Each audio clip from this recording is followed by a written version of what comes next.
Hello students, আমি Bablu. Welcome to my YouTube channel WB study point. আজ আমরা আলোচনা করব তোমাদের ষষ্ঠ শ্রেণীর গণিত প্রভা বইয়ের যে কোষে দেখি 1.2 আছে, এই 1.2-এর যে সমস্ত অঙ্কগুলো আছে তার কিছু অঙ্ক নিয়ে। তো আগের ভিডিওয়ে আমি তোমাদের কোষে দেখি 1.1 করিয়েছি। তোমরা যদি দেখে না থাকো, ডেসক্রিপশন বক্সে তার লিঙ্ক দেওয়া থাকবে, সেখান থেকে গিয়ে তোমরা দেখে নিতে পারো। তো দেখো, এখানে বলেছে মনে মনে করি। তো মনে মনে করা তো আমাদের খাতায় করতে হবে। তো এ আছে 0 ছাড়া 5-এর 6টি গুণিতক খুঁজি। তো দেখো, গুণিতক আর গুণনীয়ক কি সেটা আমাদের একটু বুঝে নিতে হবে। অর্থাৎ গুণিতক বলতে বোঝাচ্ছে কি, যে এই 5কে নামতা পড়ে পড়ে 6 ঘর পর্যন্ত যেতে হবে। যেরকম 5 একে 5, 5 দুগুণ 10, 3 5 15, অর্থাৎ 5-এর গুণফল, অর্থাৎ 5-এর সঙ্গে যে কোনো সংখ্যা গুণ করে যে সংখ্যাগুলো আমরা পাবো সেগুলো হচ্ছে গুণিতক।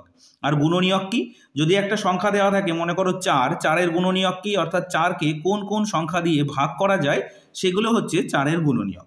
তো চলো আমরা প্রথম অঙ্কটি দেখে নিই।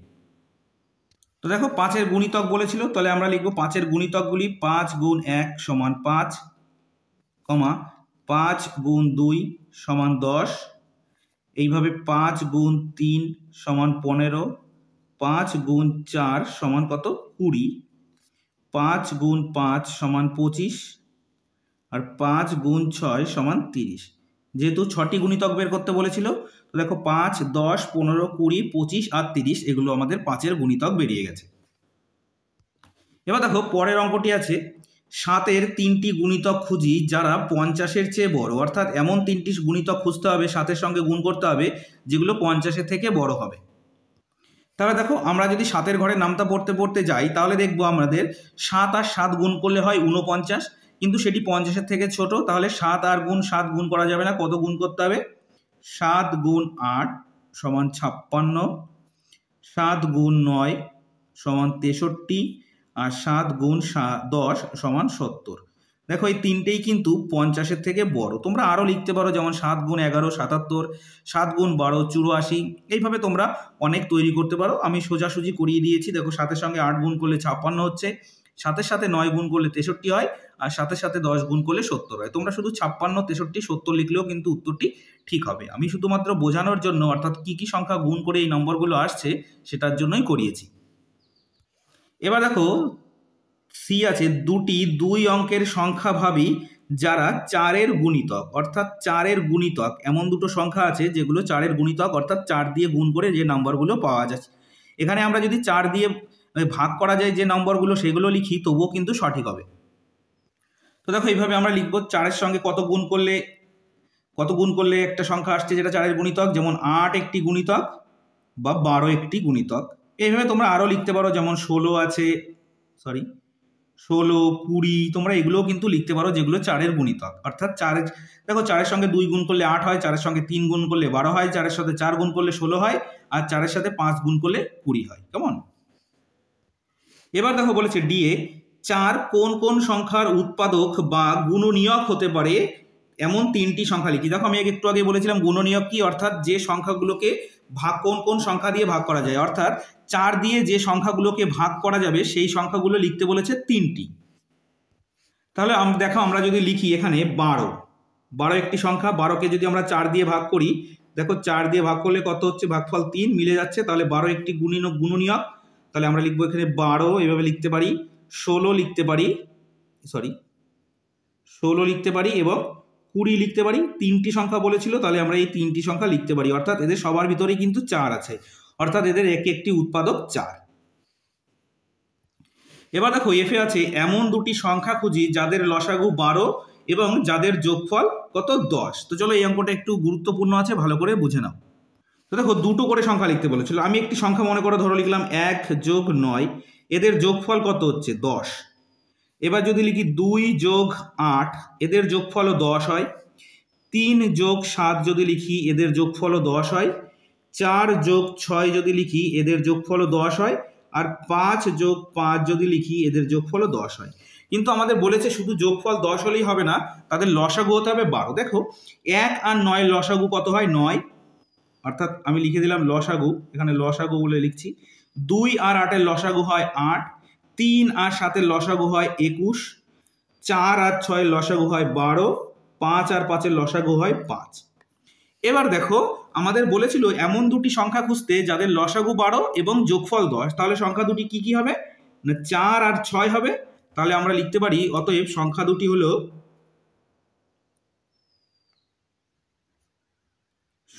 দুটি হলো কত 4 ও 6। কি করে হচ্ছে যেহেতু আমাদের দুটো সংখ্যার যোগফল করতে বলেছে সেই জন্যই কিন্তু আমরা এভাবে লিখেছি। দেখো এই দুইয়ের সঙ্গে যদি 9 যোগ করি তাহলে কিন্তু 11 হয়ে যাবে, 8-এর সঙ্গে 3 যোগ করলে 11 হয়ে যাবে, 7-এর সাথে 4 যোগ করলে 11 হয়ে যাবে, কিন্তু যোগফল কিন্তু 10-এর বেশি হয়ে যাচ্ছে। সেই জন্য আমরা এরকম সংখ্যা জোড় লিখে নিয়েছি। প্রথমে লিখেছি 1 যোগ 2 এই 9, 2 যোগ 8, 3 যোগ 7 আর 4 যোগ 6 আর 5 যোগ 5, এইগুলোই দুটো সংখ্যা যোগ করলে 10 হচ্ছে। এই 4 আর 6 লসাগু 12 হচ্ছে। কি করে হচ্ছে দেখো 4 আর 6 যদি লসাগু করি দুটোকেই 2 দিয়ে ভাগ করা যাচ্ছে, 2 আর 3, দেখো 2 গুণ 2 4 হচ্ছে, 4 গুণ 3 কত হচ্ছে 12। তাহলে লসাগু হচ্ছে 12 আর যোগফল তো 6 আর 4 যোগ করলে 10ই আসছে। এবার দেখো 14 এ আছে 2 এর 14 এর মৌলিক উৎপাদক কি কি, বি এ আছে সবচেয়ে ছোট মৌলিক সংখ্যা কি, কোন সংখ্যা মৌলিকও নয় অথবা যৌগিকও নয়। তো চলো এই তিনটে অঙ্কই দেখে নিই। তাহলে 14 এ কি বলেছিল 2 এর বলেছিল 2 এর 14 এর মৌলিক উৎপাদক কি কি, অর্থাৎ 14কে যদি আমরা উৎপাদকে বিশ্লেষণ করি তাহলে কি হচ্ছে 2 আর 7। তাহলে 14 এর যে উৎপাদকগুলো আছে আমরা লিখতে পারি উৎপাদক। 14 উৎপাদক কি আছে 1 তো হয়, 2 হয় আর 7 হয়। 1 কিন্তু মৌলিক সংখ্যা নয়। তাহলে 14 দুটো মৌলিক উৎপাদক কি কি আছে 2 এবং 7 লিখবো। অতএব মৌলিক উৎপাদক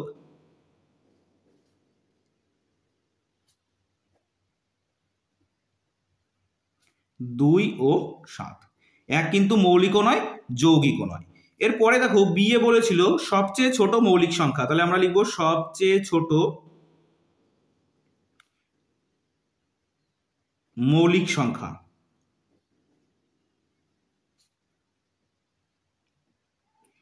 সবচেয়ে ছোট মৌলিক সংখ্যা তোমরা কি জানো?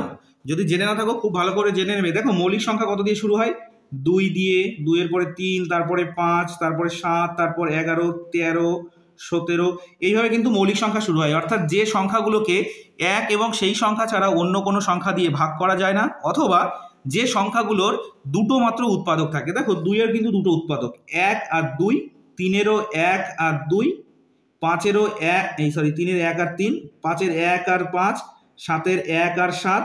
তো দেখো এদের কিন্তু দুটো করে উৎপাদক আছে, অর্থাৎ এই 1 এবং 2 ছাড়া কিন্তু 2কে অন্য কোনো সংখ্যা দিয়ে ভাগ করা যায় না। তাহলে যেহেতু সব থেকে ছোট সংখ্যা মৌলিক সংখ্যা কোনটা 2, তাহলে আমরা বুঝে নিলাম সবথেকে ছোট মৌলিক সংখ্যা 2। এরপরে দেখো সি এর দাগে ছিল কোন সংখ্যা মৌলিকও নয় যৌগিকও নয়। দেখো কোন সংখ্যা 1 এমন একটি সংখ্যা যেটি কি মৌলিকও নয় যৌগিকও নয়, মৌলিকও নয় যৌগিকও নয়। এগুলো কিন্তু আমাদের শর্ট প্রশ্ন হিসেবে আসতে পারে যে সবচেয়ে ছোট মৌলিক সংখ্যা কত বা কোন সংখ্যাটি মৌলিকও নয় যৌগিকও নয়, তাহলে আমরা লিখে দেবো 1। এবার দেখো 3-এর এ আছে 42 কোন কোন সংখ্যার গুণিতক। অর্থাৎ দেখো আমি এখানে তোমাদের খাতায় বইতেই দেখিয়ে দিচ্ছি 42 কোন কোন সংখ্যার গুণিতক, অর্থাৎ কোন কোন সংখ্যা গুণ করলে 42 হয়। তাহলে দেখো আমাদের 42কে আমরা যদি ভাঙাই তাহলে আমরা একটু খাতায় দেখে নিই, তারপরে এখানে দেখিয়ে দিচ্ছি। দেখো 42কে যদি ভাঙাই 2 দিয়েও করতে পারি, 3 দিয়েও করতে পারি, 3 14 42 আর 2 7 14। তাহলে 42-এর মধ্যে কোন কোন সংখ্যা গুণিতক হতে পারে, একটা হতে পারে 3, একটা হতে পারে 2, একটা হতে পারে 7, আরও একটা হতে পারে 3 গুণ 2 অর্থাৎ 6। দেখো এখানে আমি লিখে দিচ্ছি গুণিতকগুলো কি কি হতে পারে। যেমন এখানে হতে পারে কোন কোন সংখ্যার গুণিতক বলেছে, অর্থাৎ কোন কোন সংখ্যাগুলোকে গুণ করলে 42 হয়। যেমন দেখো এখানে কিন্তু 2 7 আর যদি 6 গুণ করি 42 হচ্ছে, 6 গুণ 7 করলে 42 হয়। তারপরে দেখো 14 গুণ 3 করলে 42 হয়, 7 গুণ 6 করলেও 42 হয়, অর্থাৎ উল্টে দিলাম আমি। এগুলো কিন্তু গুণ করলে 42 হচ্ছে, বা 42-এর সঙ্গে 1 গুণ করলেও কিন্তু 42 হয়। কিন্তু আমাদের বইতে উত্তর দেখো দেওয়া ছিল যে কোন কোন সংখ্যার গুণিতক। এখানে দেখো 13 আছে, কিন্তু 13 তো নয়, 5 আছে, 5ও কিন্তু নেই, আছে কি না আমাদের 7 আছে আর 6 আছে, অর্থাৎ 7 আর 6 গুণ করলেই কিন্তু 42 হচ্ছে। কেমন? এবার দেখো বি এ আছে 11 কোন সংখ্যার গুণনীয়ক, অর্থাৎ কোন সংখ্যাকে 11 দিয়ে ভাগ করা যাবে সেই সংখ্যাটি আমাদের বের করতে বলেছে। গুণনীয়ক বলতে আমরা বুঝেছিলাম উৎপাদক। এর মধ্যে দেখো 101, আমরা যদি 101কে ভাগ করি, এখানে যদি বি অপশন দিই 101, 11 দিয়ে ভাগ করলে কত হচ্ছে 9 11 99, এখানে থাকছে 2, তাহলে মিলল না, 101 হলো না। তারপরে আছে 111, 111কে যদি 11 দিয়ে ভাগ করি কত হচ্ছে 11 1 11, এখানে 1 থাকছে, মিলছে না, অর্থাৎ 10 হচ্ছে, এখানে অবশিষ্ট থেকে যাচ্ছে। এবার তারপরে ছিল কত দেখো 121, যদি আমরা 121 লিখি, 121কে 11 দিয়ে ভাগ করলে 11 1 11, এখানে থাকছে 11 1 11, কত হচ্ছে 11 11 121, তাহলে 121 সংখ্যাটি আমাদের সঠিক। এরপরে আছে দেখো 4, সংখ্যা জোড়ার মধ্যে কোনগুলি পরস্পর মৌলিক সংখ্যা দেখি। এবার দেখো পরস্পর মৌলিক সংখ্যা কোনগুলো একটু বুঝে নেব। দেখো একটু আগে আমরা দেখেছিলাম মৌলিক সংখ্যা কাকে বলে, অর্থাৎ এমন একটি সংখ্যা যে সংখ্যার দুটো মাত্র উৎপাদক থাকবে, যেরকম 3, 1 আর 3 এর উৎপাদক, অর্থাৎ 1 আর 3 দিয়ে কিন্তু 3কে ভাগ করা যায়, সেগুলোকে বলা হচ্ছিল মৌলিক সংখ্যা। কিন্তু পরস্পর মৌলিক সংখ্যা কাকে বলে, অর্থাৎ এমন দুটো সংখ্যা থাকবে, মনে করো যদি 2 থাকে আর 3 থাকে, এই দুটো কি পরস্পর মৌলিক? তাহলে কি করে আমাদের বুঝতে হবে, যদি এই দুটো সংখ্যার সাধারণ উৎপাদক 1 হয়, অর্থাৎ এই 1 সংখ্যাটি যদি সাধারণ উৎপাদক হয়, বা এদের গসাগু যদি 1 হয়, বা সাধারণ উৎপাদক 1 ছাড়া যদি অন্য কোনো উৎপাদক থেকে না থাকে, তাহলে কিন্তু সেই সংখ্যা দুটো পরস্পর মৌলিক। তো দেখো 2 এর মধ্যে কি আছে, 1 আছে 2 আছে, 3 এর মধ্যে 1 আছে 3 আছে, দেখো এটার মধ্যেও 1 আছে, এটার মধ্যেও 1 আছে, তাহলে এই দুটো কিন্তু পরস্পর মৌলিক সংখ্যা, অর্থাৎ 2 আর 3। পরস্পর মৌলিক সংখ্যা যে শুধুমাত্র মৌলিক সংখ্যাই হবে তাই নয়, একটি যৌগিক, একটি মৌলিক, বা দুটো যৌগিক সংখ্যাও কিন্তু পরস্পর মৌলিক সংখ্যা হতে পারে। কি বললাম, দুটো যৌগিক সংখ্যাও কিন্তু পরস্পর মৌলিক সংখ্যা হতে পারে। যেমন একটি উদাহরণের সাহায্যে আমি যদি বোঝানোর চেষ্টা করি তোমাদেরকে, একটি 3 একটি মৌলিক সংখ্যা, 9 একটি মৌলিক সংখ্যা নয়, কিন্তু এটি যৌগিক সংখ্যা, কারণ এটাকে ভাগ করা যাচ্ছে। আর দেখো 4ও কিন্তু একটি যৌগিক সংখ্যা, কারণ 4কেও ভাগ করা যায়। তো দেখো এর যদি আমি উৎপাদক বিশ্লেষণ করি, এর উৎপাদক বিশ্লেষণ করলে কত হচ্ছে 1 আর 3, 3 3 9। এর যদি উৎপাদক বিশ্লেষণ করি 1 2 2 হয়, অর্থাৎ ভাগ করলাম। এবার দেখো এর মধ্যে কিন্তু 1 সবার মধ্যে কমন আছে, কিন্তু এখানে 3 আছে, এখানে 3 নেই, এখানে 2 আছে, এখানে 2 নেই, তাহলে কিন্তু এই সংখ্যা জোড়া দুটো বা এই সংখ্যা জোড়াটাও কিন্তু পরস্পর মৌলিক। তাহলে কিন্তু শুধুমাত্র মৌলিক সংখ্যাই যে পরস্পর মৌলিক সংখ্যা হবে তাই নয়, দুটো যৌগিক সংখ্যাও কিন্তু পরস্পর মৌলিক সংখ্যা হতে পারে, এটা কিন্তু মাথায় ভালো করে ঢুকিয়ে নেবে, ঠিক আছে। তো দেখো তোমাদের বইয়ের প্রথম অঙ্কটি যেটি ছিল, অর্থাৎ এই দাগের পরস্পর মৌলিক সংখ্যার অঙ্কে এর দাগে ছিল 5 আর 7। দেখো 5 আর 7 দুটো এমনিই মৌলিক, তাহলে এরা পরস্পর মৌলিক, কারণ মৌলিক সংখ্যা সবসময় পরস্পর মৌলিক হয়, ঠিক আছে। পরে ছিল এর দাগে ছিল এটা, বি এর দাগে ছিল দেখো 10 আর 21, তাহলে 10 আছে এখানে, 21 আছে। তো দেখো 10কে যদি আমরা উৎপাদকে বিশ্লেষণ করি কত হচ্ছে 2, 5, আর 1 তো সবার মধ্যে আছে, আর এটা সমান 10 হচ্ছে, আর হচ্ছে 3, 7, 1, এটা হলে কত হচ্ছে 21। তো দেখো এর মধ্যে 3 আছে, এর মধ্যে 3 নেই, এর মধ্যে 2 আছে, এর মধ্যে 2 নেই, দুটোর মধ্যেই কিন্তু 1 আছে, তাহলে কি এই দুটোও কিন্তু পরস্পর মৌলিক। একটু আগে বলেছিলাম যৌগিক সংখ্যা হলেও কিন্তু তারা পরস্পর মৌলিক হতে পারে। দেখো 10 আর 21 কিন্তু যৌগিক সংখ্যা, তবুও কিন্তু এরা পরস্পর মৌলিক হয়েছে। এরপরে আছে 10 15 আর 16 15। তো আমাদের যদি বি এর দাগের এটা থাকে বি, এবার দেখো সি ছিল 10 আর 15, ঠিক আছে। তো 10কে যদি আমরা বিশ্লেষণ করি কত হচ্ছে 1, 2, 5, 15কে যদি বিশ্লেষণ করি কত হচ্ছে 1, 3 আর 5। দেখো এর মধ্যেও 5 আছে, এর মধ্যেও 5 আছে, এর মধ্যে 1 আছে, এর মধ্যে 1 আছে, 1 ছাড়া অন্য আরও কিন্তু সাধারণ উৎপাদক আমরা পেয়েছি, তাহলে এরা পরস্পর মৌলিক নয়, এটা কি পরস্পর মৌলিক নয়, ঠিক আছে। এরপরে আছে দেখো ডি এর দাগে ছিল 16 আর 15, 16, 15। তো আমরা 16কে যদি বিশ্লেষণ করি কত হচ্ছে 1, 2, 4, 8, 16, অর্থাৎ 16কে এই সংখ্যাগুলো দিয়ে ভাগ করা যায়। আর দেখো 15কে কত দিয়ে ভাগ করা যাচ্ছে 1, 3, 5 আর 15, এগুলো দিয়ে তো অবশ্যই ভাগ করা যায়। দেখো এর মধ্যে 1 সাধারণ আছে, কিন্তু আর অন্য সংখ্যাগুলো কিন্তু দুটোর মধ্যে কমন নেই, তাহলে কি এটাও পরস্পর মৌলিক, তাহলে এটা কি এরাও পরস্পর মৌলিক সংখ্যা। তাহলে আমাদের যে 4টে অঙ্ক দেওয়া ছিল এর মধ্যে 3টে পরস্পর মৌলিক, একটি মাত্র পরস্পর মৌলিক নয়। যদি তোমাদের কোথাও বুঝতে অসুবিধা হয়ে থাকে অবশ্যই আমাকে নক করবে। এবার দেখো 5-এ আছে এমন দুটি যৌগিক সংখ্যা খুঁজি যারা পরস্পর মৌলিক। দেখো আমি আগেই দেখিয়ে দিয়েছি কিন্তু এই অঙ্কটা, সুতরাং এই অঙ্কটা তোমরা চেষ্টা করবে। দেখো আমি আগে বলে দিয়েছিলাম 4 আর 9 এই দুটো পরস্পর যৌগিক হলেও কিন্তু এরা পরস্পর মৌলিক। এরপরে আছে দেখো 6-এর 1, পরস্পর মৌলিক সংখ্যার গসাগু কত, পরস্পর মৌলিক সংখ্যার লসাগু কত। এটাও কিন্তু আমি বলেছি অঙ্কের মধ্যে, তোমরা যদি মনোযোগ সহকারে শুনে থাকো তাহলে কিন্তু অবশ্যই তোমাদের মনে থাকবে, তবুও আমি বলে দিচ্ছি। তো দেখো পরস্পর মৌলিক সংখ্যার গসাগু আমি এখানে উত্তর লিখে দিচ্ছি। পরস্পর মৌলিক সংখ্যার গসাগু সর্বদা 1 হয়, আমি এটা বলেছিলাম। অর্থাৎ যাদের গসাগু মনে করো 3 আর 5, এই দুটো পরস্পর মৌলিক সংখ্যা, এর 3কে বিশ্লেষণ করলে 1 আর 3 আসে, 5কে বিশ্লেষণ করলে 1 আর 5 আসে, তাহলে গসাগু কত হবে, 1 হবে। এবার দেখো বলেছে পরস্পর মৌলিক সংখ্যার লসাগু কি হয় না, সংখ্যা দুটির গুণফল।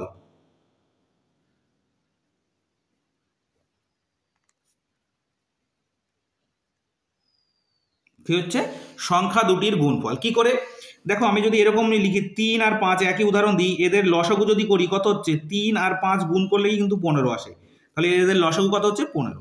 এবার তোমাদের মনে প্রশ্ন আসতে পারে তাহলে কি স্যার পরস্পর দুটো যৌগিক সংখ্যা যদি পরস্পর মৌলিক হয় তাদের লসাগুও কি গুণফল হবে, অবশ্যই। তো দেখে নাও 4 আর 9 যদি হয়, তাহলে আমরা 4কে যদি বিশ্লেষণ করি হচ্ছে 2 আর 2, 9কে বিশ্লেষণ করলে হচ্ছে 3 আর 3।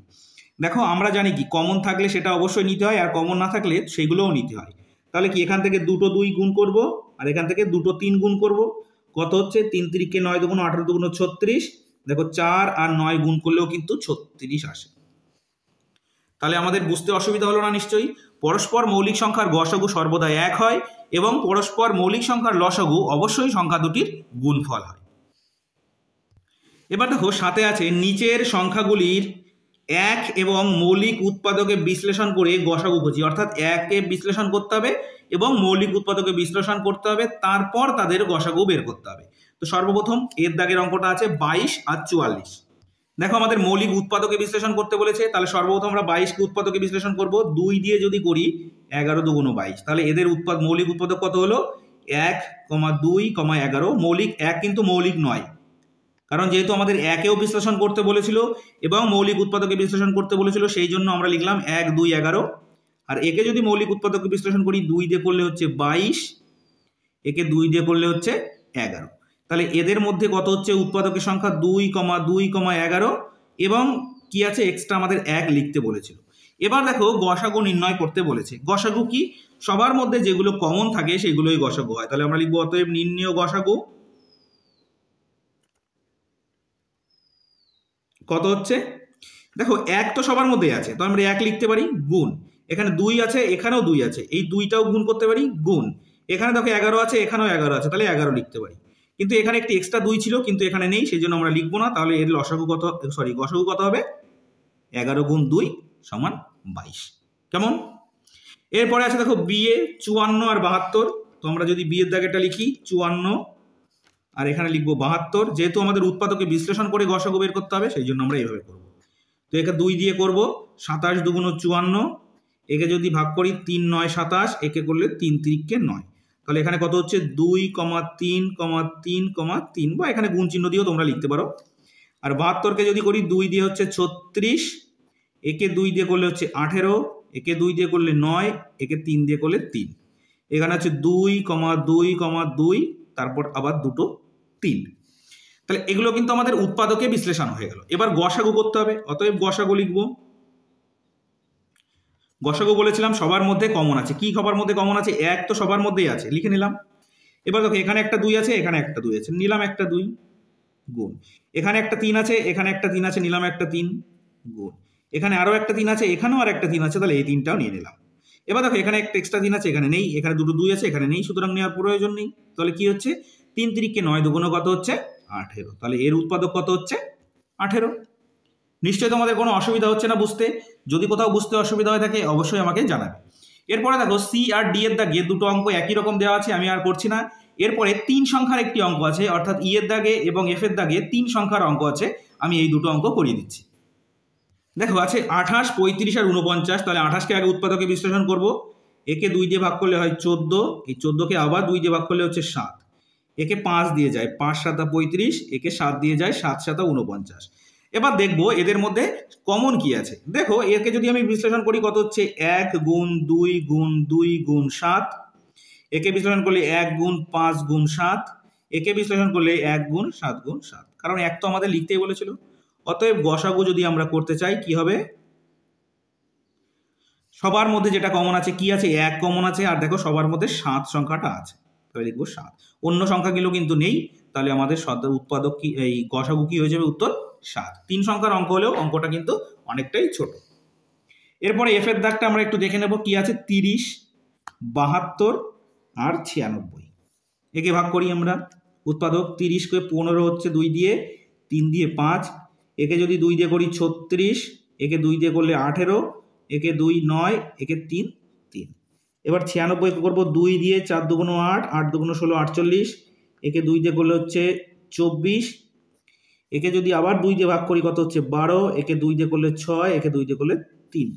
এবার দেখে নেব, আমরা বারবার উৎপাদকগুলো লিখে নিচ্ছি না, এবার শুধুমাত্র দেখে নেবো এর মধ্যে কমন কি আছে। দেখো এর মধ্যে একটা 2 আছে, এর মধ্যে আছে, এর মধ্যেও আছে, তাহলে একটা গসাগু লিখবো 1 গুণ 2। দেখো এর মধ্যে একটা 3 আছে, এর মধ্যে 3 আছে, কিন্তু এর মধ্যে নেই, তাহলে 3টের মধ্যেই কিন্তু থাকতে হবে গসাগুর ক্ষেত্রে। এটা মনে রাখবে, গসাগুর ক্ষেত্রে 3টের মধ্যেই যে সংখ্যাটা কমন থাকবে সেটাই কিন্তু নেব। অবশ্যই এর মধ্যে 3 আছে, সরি, এর মধ্যে একটা 3 আছে, এর মধ্যে একটা 3 আছে, এর মধ্যে একটা 3 আছে, তাহলে নিলাম একটা 3। এর মধ্যে 5 আছে, এর মধ্যে নেই, এর মধ্যেও নেই, নেওয়ার প্রয়োজন নেই। কোনোটার মধ্যেই কিন্তু আর কিছু কমন নেই, তাহলে এদের গসাগু হচ্ছে 3 দুগুণ 6, তাহলে উত্তর আমাদের কত হবে, 6। এবার আছে দেখো 8-এ, সংখ্যাগুলির ভাগ পদ্ধতিতে গসাগু খুঁজি। গসাগু কি করতে হবে, ভাগ পদ্ধতিতে করতে হবে। তো চলো কি করে করতে হয় বুঝে নিই। তো দেখো অঙ্ক দুটো দেওয়া আছে 28 আর 35, ভাগ পদ্ধতি অর্থাৎ ভাগ করে আমাদের গসাগু নির্ণয় করতে হবে। তো দেখো ছোট সংখ্যা দিয়ে বড় সংখ্যাকে ভাগ করতে হয়, তাহলে 28 দিয়ে আমরা ভাগ করব 35কে। তাহলে দেখো 28 একে 28। এবার দেখো এখানে বিয়োগ করলে আছে 8 আছে কত, 15 হবে 7 হলে। এবার দেখো এই পর্যন্ত তো আমরা ভাগ সাধারণত এই পর্যন্ত আমরা জানি কিভাবে করতে হয়। এরপরে কি হচ্ছে, যেহেতু গসাগু করতে হবে, এবার কি করতে হবে, এই 7 দিয়ে এই সংখ্যাটাকে, অর্থাৎ প্রথম যে সংখ্যা দিয়ে ভাগ করেছিলাম সেই সংখ্যাটাকে ভাগ করতে হবে। তো 7কে আমরা এইভাবে লিখবো, আর 28কে এখানে ঘরের মধ্যে লিখবো, ঠিক আছে। এবার দেখো 7-এর ঘরে যদি নামতা পড়ি কত হচ্ছে, 4 7 28, উত্তর মিলে গেল। তাহলে আমাদের গসাগু কি হলো, 4? না, এটা নয়, কিন্তু গসাগু কোনটা, এইটা, অর্থাৎ যে সংখ্যাটা দিয়ে মিলেছে। অতএব লিখবো, অতএব নির্ণেয় গসাগু